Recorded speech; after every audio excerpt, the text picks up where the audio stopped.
Assalamualaikum warahmatullahi wabarakatuh. Hello guys, baik lagi dengan channel kita Belajar Bareng Yuk. Oke, pada video kali ini kita akan melanjutkan pembahasan kita pada peraturan pemerintah nomor 22 tahun 2021 tentang penyelenggaraan perlindungan dan pengelolaan lingkungan hidup. Oke, bismillahirrahmanirrahim. Kita mulai aja. Kita mulai dari pasal 41 hingga pasal 51. Pasal 41 ayat 1, penyusunan dokumen andal sebagaimana dimaksud dalam pasal 39 dan dokumen RKL RPL sebagaimana dimaksud dalam pasal 40 dibagi berdasarkan kategori usaha dan atau kegiatan. Kategori yang dimaksud pada ayat 1 meliputi kategori A, kategori B, dan kategori C. Ya. Kemudian di ayat ketiganya, kategori yang dimaksud pada ayat 2 ditentukan berdasarkan kriteria. Pembagiannya berdasarkan 4 kriteria ini ya. Yang pertama, kompleksitas rencana usaha dan atau kegiatan. Yang B, dampak rencana usaha dan atau kegiatan terhadap lingkungan hidup. Yang C, sensitivitas lokasi rencana usaha dan atau kegiatan. Dan yang D adalah kondisi daya dukung dan daya tampung lingkungan hidup di lokasi rencana usaha dan atau kegiatan. Ayat keempat, penetapan kategori sebagaimana dimaksud pada ayat 1, ayat 2, dan ayat 3 tercantum dalam lampiran 1 dari peraturan ini. Jadi nanti insya Allah kita coba buka lampiran-lampiran dari peraturan pemerintah ini. Kemudian masuk ke pasal 42 ayat 1, penyusunan dokumen andal dan dokumen RKL RPL sebagaimana dimaksud dalam pasal 41 ayat 2 dilakukan dalam jangka waktu. Nah, ini jangka waktunya untuk masing-masing kategori. Kategori A paling lama 180 hari. Kategori B paling lama 120 hari dan kategori C paling lama 60 hari. Penyusunan dokumen andal dan dokumen RKL RPL bersifat sangat kompleks. Jangka waktu penyusunan dapat dilakukan lebih lama dari jangka waktu kategori A sebagaimana dimaksud pada ayat 1 huruf A. Ayat ketiga, penambahan waktu penyusunan sebagaimana pada ayat 2 ini dilakukan berdasarkan permohonan penanggung jawab usaha dan atau kegiatan.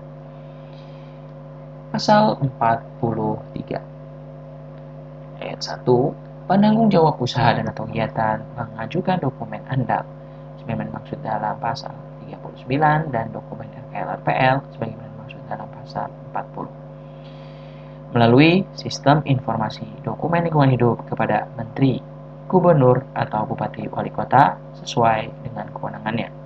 Ayat 2, pengajuan dokumen andal dan dokumen RKL RPL sebagaimana pada ayat 1 ini harus dilengkapi dengan persetujuan teknis. Jadi pengajuan dokumen andal dan RKRPL ya itu ada persetujuan teknisnya. Nah, dibahas lagi di ayat ketiganya, persetujuan teknis terdiri atas pemenuhan baku mutu air limbah, pemenuhan baku mutu emisi, pengelolaan limbah B3 dan atau yang terakhir yang D, analisis mengenai dampak lalu lintas. Selanjutnya pasal 44, dokumen andal dan dokumen RKL RPL sebagaimana dimaksud dalam pasal 43 dilakukan penilaian oleh A, Menteri melalui tim uji kelayakan lingkungan hidup yang berkedudukan di pusat. B, Gubernur melalui tim uji kelayakan lingkungan hidup yang berkedudukan di provinsi. Atau C, Bupati Wali Kota melalui tim uji kelayakan lingkungan hidup yang berkedudukan di kabupaten atau kota. Ayat 2, penilaian sebagaimana dimaksud pada ayat 1 dilakukan melalui tahap A, penilaian administrasi, B, penilaian substansi. Lanjut ke ayat 3, penilaian administrasi meliputi A, kesesuaian lokasi rencana usaha dan atau kegiatan dengan rencana tata ruang sebagaimana pernah dibahas di part sebelumnya ya teman-teman ya, bahwa sebelum melakukan usulan ini harus dipastikan bahwa usaha dan atau kegiatan yang akan dilakukan itu sesuai dengan rencana tata ruang atau RT RW yang berlaku. Kemudian poin B, persetujuan awal terkait rencana usaha dan atau kegiatan, persetujuan teknis, lalu yang D ada keabsahan tanda bukti registrasi lembaga penyedia jasa penyusunan AMDAL. Apabila penyusunan dokumen ANDAL dan dokumen RKL-RPL dilakukan oleh lembaga penyedia jasa penyusunan AMDAL. E. Keabsahan tanda bukti sertifikasi kompetensi penyusunan AMDAL. Dan F. Kesesuaian sistematika dokumen ANDAL dan dokumen RKL-RPL dengan pedoman penyusunan dokumen ANDAL dan dokumen RKL-RPL. Lalu ayat keempat, ini penilaian substansi meliputi A. Uji tahap proyek, B. Uji kualitas kajian dokumen ANDAL dan dokumen RKL-RPL, dan yang C adalah persetujuan teknis. Ayat kelima, dalam hal penilaian substansi, terdapat dampak lingkungan hidup yang tidak dapat dikelola dan harus dilakukan perubahan persetujuan teknis, harus mendapatkan persetujuan dari kementerian atau lembaga pemerintah non-kementerian atau organisasi perangkat daerah yang berwenang. Lalu ini ada sedikit penjelasan ya. Di pasal 44 ini, kita lihat ini di ayat 2 untuk poin A, penilaian administrasi. Nah, penilaian administrasi merujuk pada pemeriksaan terhadap kelengkapan administrasi berdasarkan persyaratan administrasi yang telah ditetapkan. Kemudian untuk yang huruf B ini, penilaian substansi merujuk pada penilaian secara keseluruhan dan komprehensif yang berupa penilaian terhadap aspek konsistensi, keharusan, relevansi, dan kedalaman. Lalu penjelasan pada ayat 3-nya, huruf B.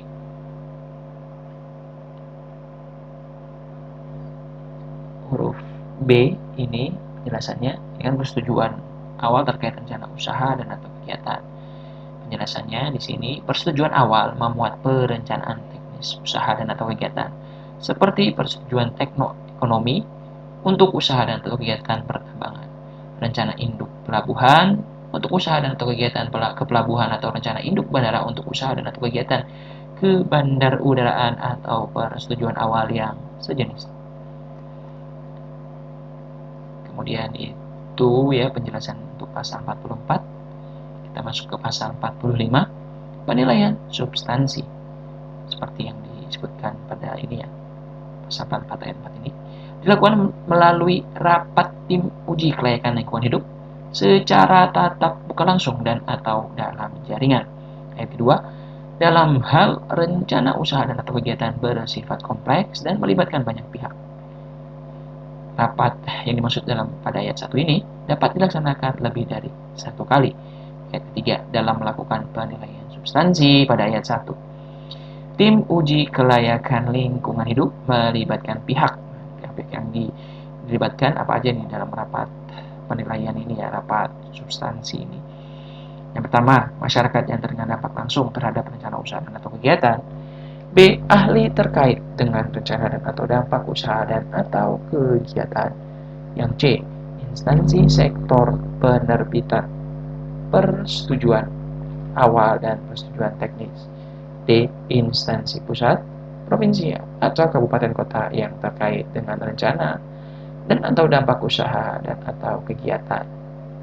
Dan E. Masyarakat pemerhati lingkungan hidup dan atau masyarakat berkepentingan lainnya yang telah menyampaikan saran, pendapat, dan tanggapan yang relevan pada pelibatan masyarakat di tahap penyusunan formulir kerangka acuan. Ayat keempatnya dari pasal 45 ini, dalam penilaian substansi, tim uji kelayakan lingkungan hidup dapat melibatkan masyarakat. Ya, sebagaimana dimaksud pada ayat 3 huruf E ini, ya. Dalam kondisi tidak diperoleh saran, pendapat, dan tanggapan dari masyarakat yang terdampak, gitu ya. Jadi ini dapat melibatkan yang ini ya. Kalau memang tidak ada tidak ada saran pendapat dan tanggapan dari masyarakat yang terkena dampak langsung gitu. Lalu ayat kelimanya, hasil penilaian substansi tim uji kelayakan lingkungan hidup disusun dalam berita acara rapat yang memuat informasi. Nah, ini berita acara persetujuannya nih ya. Ini mohon maaf, bukan persetujuan tapi hasil penilaiannya aja gitu ya. Ini disusun dalam berita acara, ada BA-nya, BA rapat yang memuat informasi A. Dokumen andal dan dokumen RKL RPL tidak memerlukan perbaikan, atau B. Dokumen andal dan dokumen RKL RPL memerlukan perbaikan. Oke, ayat ke-6, terhadap dokumen andal dan dokumen RKL RPL yang tidak memerlukan perbaikan sebagaimana dimaksud pada ayat 5 huruf A, tim uji kelayakan lingkungan hidup melakukan uji kelayakan. Nah, ini ya, kalau misalnya A tadi misalnya sudah disetujui gitu ya, atau tidak memerlukan perbaikan lagi andal dan RKL RPL-nya, maka tim uji kelayakan lingkungan hidup ini melakukan uji kelayakan. Nah, ini di ayat ketujuhnya nih, terhadap dokumen andal dan dokumen RKL RPL yang memerlukan ayat ketujuh memerlukan perbaikan ya. Tim uji kelayakan lingkungan hidup mengembalikan dokumen andal dan dokumen RKL RPL kepada penanggung jawab usaha dan atau kegiatan untuk diperbaiki dalam jangka waktu paling lama 30 hari kerja. Jadi dalam kurun waktu 1 bulan itu dokumen andal dan RKL RPL tadi yang sudah diajukan dan perlu perbaikan itu sudah harus selesai, harus sudah diperbaiki. Ya, ini tidak ada penjelasan. Kita lihat sampai pasal 51 ini tidak ada penjelasannya teman-teman ya. Oke, berarti sudah dianggap cukup jelas ya. Kemudian kita masuk ke pasal 46 ayat 1, penanggung jawab usaha dan atau kegiatan menyampaikan dokumen andal dan dokumen RKL RPL yang telah diperbaiki sesuai ketentuan sebagaimana dimaksud dalam pasal 45 ayat 7. Ayat kedua, terhadap dokumen andal dan dokumen RKL RPL yang telah diperbaiki sebagaimana maksud pada ayat 1, tim uji kelayakan lingkungan hidup melakukan evaluasi perbaikan. Ayat ketiga, berdasarkan evaluasi ya yang telah dilakukan ini, yang pada ayat 2 ini, di state di ayat 2, tim uji kelayakan lingkungan hidup melakukan uji kelayakan. Oke, pasal 47. Jadi di sini sudah dianggapnya berdasarkan evaluasi ya, karena dianggapnya tadi dokumen andal dan RKRPN karena sudah diperbaiki, sudah dianggap oke gitu ya, sudah dianggap oke, disetujui gitu ya. Maka dilakukan uji kelayakan nih oleh tim uji kelayakan lingkungan hidup. Di pasal 47 ayat 1, uji kelayakan lingkungan hidup dilakukan berdasarkan kriteria kelayakan yang meliputi. Nah, ini meliputi apa? Kesesuaian lokasi rencana usaha dan atau kegiatan dengan rencana tata ruang dan ketentuan peraturan perundang-undangan yang mengatur terkait dengan pemanfaatan ruang. Ya, ini dilakukan uji kelayakan. Pertama itu terhadap RT RW. Ya, sesuai dengan peraturan perundang-undangan. Kemudian yang B, kesesuaian rencana usaha dan atau kegiatan dengan kebijakan di bidang perlindungan dan pengelolaan lingkungan hidup serta sumber daya alam yang diatur dalam peraturan perundang-undangan. Jadi dilihat juga rencana usaha dan kegiatannya itu seperti apa ya teman-teman ya. Disesuaikan juga dengan peraturan perundang-undangan dan perlindungan dan pengelolaan lingkungan hidup. Apakah sesuai, masuk atau tidak gitu ya kesesuaiannya. Kemudian dilihat poin C-nya, rencana usaha dan atau kegiatan tidak mengganggu kepentingan pertahanan keamanan. Yang D, perakiraan secara cermat mengenai besaran dan sifat penting dampak dari aspek geofisik kimia, sosial ekonomi budaya, tata ruang dan kesehatan masyarakat pada tahap prakonstruksi, konstruksi operasi dan pasca operasi usaha dan atau kegiatan. Lalu poin E, hasil evaluasi secara holistik artinya menyeluruh ya, terhadap seluruh dampak penting sebagai satu kesatuan yang saling terkait dan saling mempengaruhi, sehingga diketahui perimbangan dampak penting yang bersifat positif dengan yang bersifat negatif. Jadi setelah dievaluasi secara menyeluruh, ini dapat diketahui perimbangannya antara dampak penting yang bersifat positif dengan yang bersifat negatifnya gitu ya dampaknya. Lalu poin yang F, kemampuan penanggung jawab usaha dan atau kegiatan dan atau pihak terkait yang bertanggung jawab dalam menanggulangi dampak penting negatif yang akan ditimbulkan dari usaha dan atau kegiatan yang akan direncanakan dengan pendekatan teknologi, sosial, dan kelembagaan. Jadi setelah dapat ditarik tadi dampak negatif dan positifnya, dilihat nih kemampuan dari si penanggung jawab usaha dan atau kegiatan untuk pengelolaan dampak negatifnya terhadap lingkungan gitu ya teman-teman ya, dengan melihat pendekatan secara teknologi, sosial, dan kelembagaan. Lalu poin G-nya, rencana usaha dan atau kegiatan tidak mengganggu nilai-nilai sosial atau pandangan masyarakat, atau disebut juga emic view. Nah ini jadi penting juga bahwa usaha dan atau kegiatan yang akan dilakukan ini rencananya ini tidak akan mengganggu ini ya terhadap aspek nilai-nilai sosial dari nilai-nilai sosial lah ya yang ada di masyarakat itu. Kemudian yang hanya rencana usaha dan atau kegiatan tidak akan mempengaruhi dan atau mengganggu entitas ekologis yang merupakan satu entitas dan atau spesies kunci atau key species. Dua, memiliki nilai penting secara ekologis, ecological importance. Yang ketiga, memiliki nilai penting secara ekonomi atau economic importance. Dan atau empat, memiliki nilai penting secara ilmiah atau scientific importance. Nah ini poin yang ini. Rencana usaha dan atau kegiatan tidak menimbulkan gangguan terhadap usaha dan atau kegiatan yang telah berada di sekitar rencana lokasi usaha dan atau kegiatan. Dan ini juga berarti dampaknya ya, ini tidak berdampak kepada tidak bukan tidak berdampak, tidak menimbulkan gangguan gitu ya terhadap rencana kegiatan atau usaha yang sudah ada di situ gitu ya. Kemudian yang J-nya, tidak dilampauinya daya dukung dan daya tampung lingkungan hidup dari lokasi rencana usaha dan atau kegiatan. Dalam hal terdapat perhitungan daya dukung dan daya tampung lingkungan hidup dimaksud. Lanjut ke ayat kedua, berdasarkan hasil uji kelayakan. Tim uji kelayakan lingkungan hidup menyampaikan rekomendasi kepada menteri, gubernur, atau bupati wali kota sesuai dengan kewenangannya. Rekomendasi pada ayat 2 seperti pada ayat 2 ini berupa A. Rekomendasi kelayakan lingkungan hidup, yang B. Rekomendasi ketidaklayakan lingkungan hidup. Ayat keempat, rekomendasi kelayakan lingkungan hidup pada ayat 3 huruf A dapat berupa rekomendasi kelayakan bagi sebagian rencana usaha dan kegiatan yang diusulkan oleh penanggung jawab usaha dan atau rencana. Jadi rekomendasi ini dapat sifatnya sebagian ya.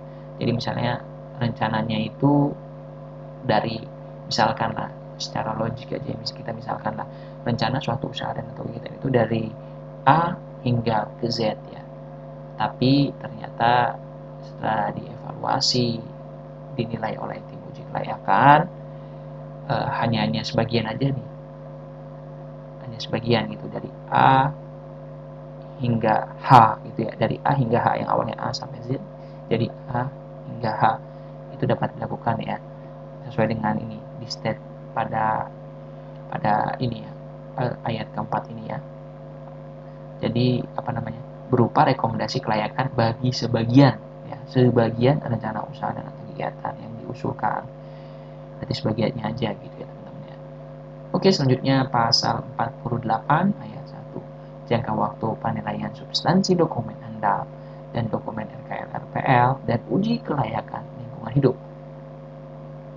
Dalam pasal 44 sampai dengan pasal 47 dilakukan paling lama 50 hari kerja sejak dokumen andal dan dokumen RKL RPL dinyatakan lengkap dalam penilaian administrasi. Jadi penilaian substansi tadi ya yang sudah kita sebutkan kita bahas tadi sebelumnya yang ada di pasal 44 sampai 47 itu jangka waktunya 50 hari ya, 50 hari kerja sejak dokumen andal dan dokumen RKL RPL dinyatakan lengkap dalam penilaian administrasi. Jadi kalau secara administrasi ini sudah lengkap nih semuanya kebutuhan secara administrasinya, maka dilakukan penilaian substansi gitu ya. Nah, penilaian substansi tadi lamanya 50 hari setelah administrasi itu oke gitu ya. Oke, administrasi baru langsung penilaian substansi. Nah, penilaian substansi ini 50 hari. Oke, jangka waktu sebagaimana pada ayat 1 termasuk jangka waktu perbaikan dokumen andal dan dokumen LPL dalam penilaian substansi oleh penanggung jawab usaha dan atau kegiatan. Oke, jadi 50 hari ini sudah termasuk perbaikan ya kan, tadi kan sudah disebutkan bahwa paling lamanya 30 hari ya, 30 hari kerja ya kan. Sebelumnya saya disebutkan perbaikan itu paling lama 30 hari kerja, yang wajib ya itu harus dipenuhi oleh penanggung jawab usaha dan atau kegiatan. Jadi 60 hari itu udah masuk 30 gitu lah. Oke. Masuk ke pasal 49 ayat 1, rekomendasi hasil uji kelayakan. Dalam pasal 47 ayat 2 menjadi bahan pertimbangan menteri, gubernur dan atau bupati wali kota sesuai dengan kewenangannya dalam menetapkan a. Surat keputusan kelayakan lingkungan hidup jika rencana usaha dan atau kegiatan dinyatakan layak lingkungan hidup, atau b. Surat keputusan ketidaklayakan lingkungan hidup jika rencana usaha dan atau kegiatan dinyatakan tidak layak lingkungan hidup. Oke, ayat keduanya, surat keputusan kelayakan lingkungan hidup atau surat keputusan ketidaklayakan lingkungan hidup ditetapkan dalam jangka waktu paling lama 10 hari kerja sejak rekomendasi hasil uji kelayakan diterima.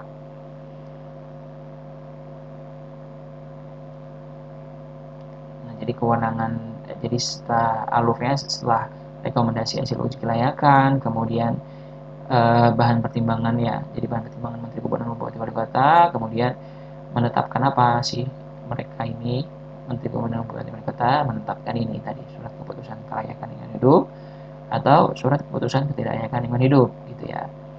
Kemudian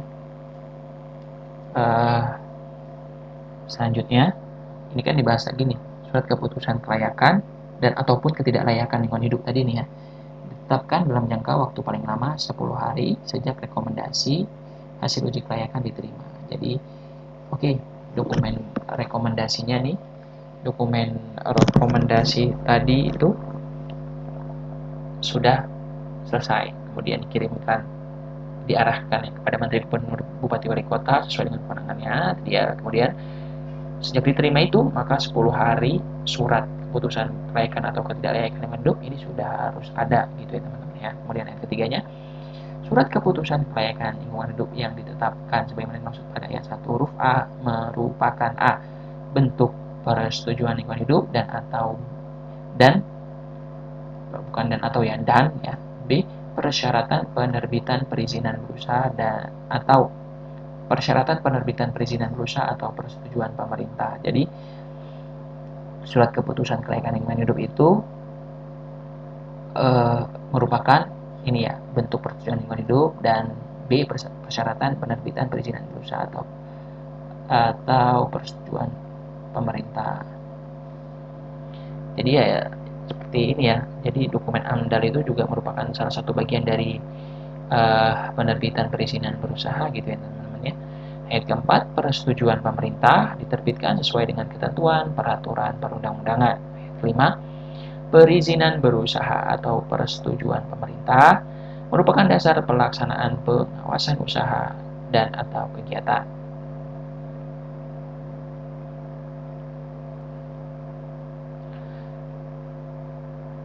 Nah ini ya, perizinan berusaha dan atau persetujuan pemerintah ini ya merupakan dasar pelaksanaan pengawasan usaha dan kegiatan. Oke, ayat ke-6 ya, surat keputusan kelayakan lingkungan hidup paling sedikit memuat nih, a. dasar ditetapkannya keputusan kelayakan lingkungan hidup berupa rekomendasi hasil uji kelayakan dari tim uji kelayakan lingkungan hidup. B.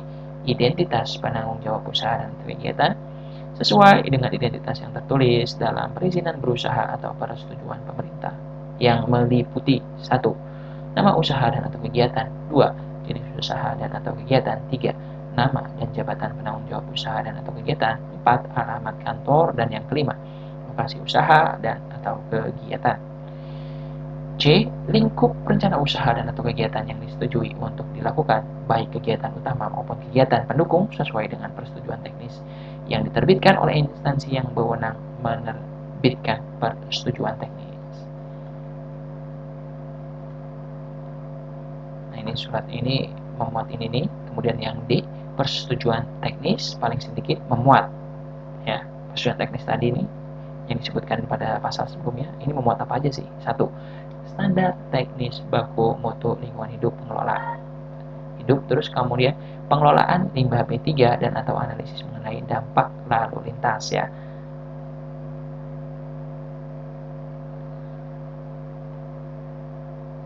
Lalu yang kedua, standar kompetensi sumber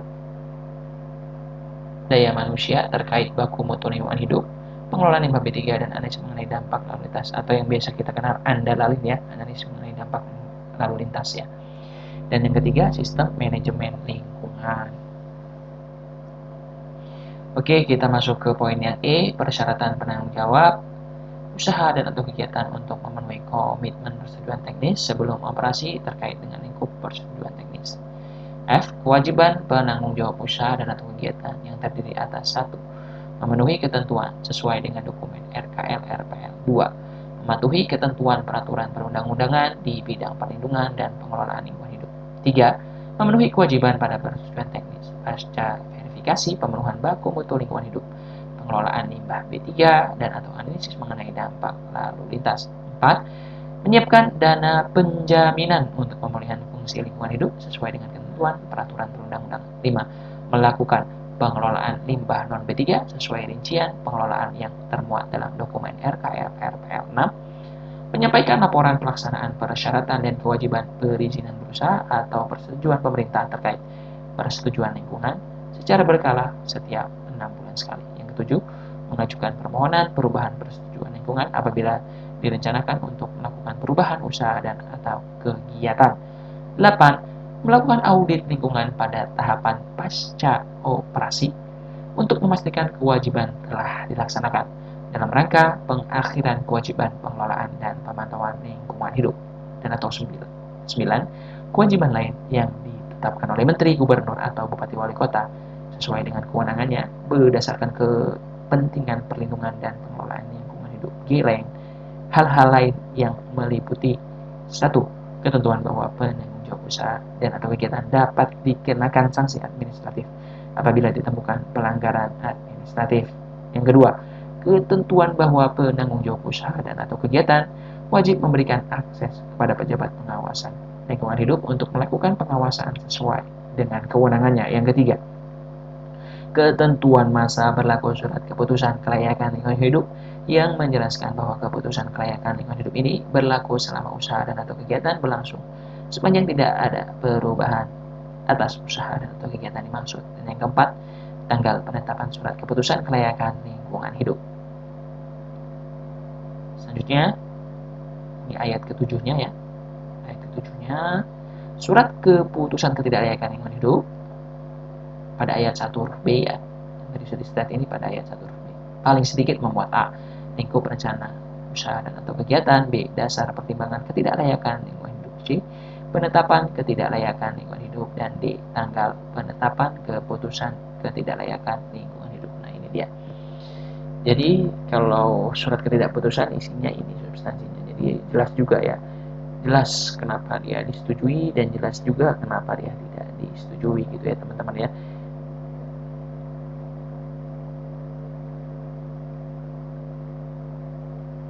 Oke, selanjutnya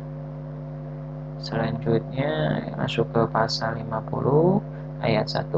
Surat keputusan kelayakan lingkungan hidup yang telah diterbitkan oleh Menteri, Gubernur atau Bupati Wali Kota sesuai dengan kewenangannya diumumkan kepada masyarakat melalui sistem informasi lingkungan hidup atau cara lainnya yang ditetapkan oleh pemerintah. Ayat kedua, cara lainnya yang ditetapkan oleh pemerintah sebagaimana dimaksud pada ayat 1 terdiri atas A. Media massa dan atau B. Pengumuman pada lokasi usaha dan atau kegiatan. Ayat ketiga, pengumuman sebagaimana dimaksud pada ayat 1 dilakukan paling lambat 5 hari kerja sejak diterbitkannya surat keputusan kelayakan lingkungan hidup. Jadi pengumuman itu harus segera diumumkan dan pengumumannya itu maksimal paling lamanya ya, paling lama maksimalnya 5 hari kerja setelah diterbitkan surat keputusan kelayakan lingkungan hidup. Oke. Kemudian pasal 51, tata laksana penilaian dokumen andal dan dokumen RKL-RPL. Penyampaian hasil uji kelayakan dan penetapan surat keputusan kelayakan lingkungan hidup atau ketidaklayakan lingkungan hidup sebagaimana dimaksud dalam pasal 44 sampai 50 tercantum dalam lampiran 2 yang merupakan bagian tidak terpisahkan dari peraturan pemerintah ini. Oke, teman-teman semua, pasal 51 ini adalah akhir dari video kita atau pembahasan kita kali ini. Terima kasih telah menonton. Semoga video ini dapat bermanfaat untuk kita semua. Amin ya rabbal alamin. Semoga sehat dan sukses selalu untuk kita semua, dan apa yang kita cita-citakan dan apa yang kita inginkan dapat terkabul, dapat mendapatkan ridho dari Allah Subhanahu wa taala. Amin amin ya rabbal alamin. Thank you for watching. Kami undur diri. Wassalamualaikum warahmatullahi wabarakatuh.